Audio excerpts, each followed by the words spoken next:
بسم الله الرحمن الرحيم والصلاة والسلام على أشرف الأنبياء والمرسلين نبينا محمد وعلى آله وأصحابه ومن تبعهم بإحسان إلى يوم الدين رب اشرح لي صدري ويسر لي أمري واحلل عقدة من لساني يفقهوا قولي السلام عليكم ورحمة الله وبركاته dellusiwaat nañ ci ndénkaane sëriñ bi di wax ne wa tarkuka tawbata xawfa an taud ila al maasi kaydu iblis al marid mu ne bàyyi gi ngay bàyyi ak tuub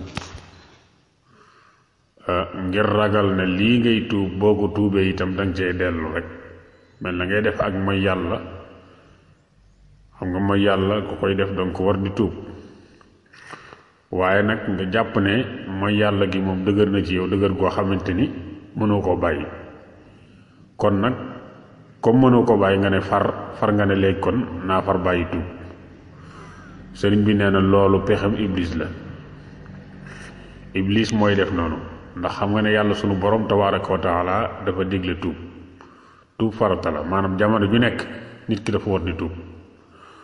léegi nag su fekkee ne nag nee nga far li nga xam ne moom laa nekkoon di ko def mënuma koo bàyyi kon nag naa far bàyyi tuub gi ndax su ma tuubee itam dama cee dellu rek loola yaa ngay juyum ndigal sunu borom tabaaraka wa taala moo tax lim lay joxoñ fii mooy lu mën di xew rek del tuub di dellu ci yàlla donte bàkkaar bi boo ko tuubee ba pare wëlbatiku ko delluwaat ca boo ci delluwaat itam tuubal rek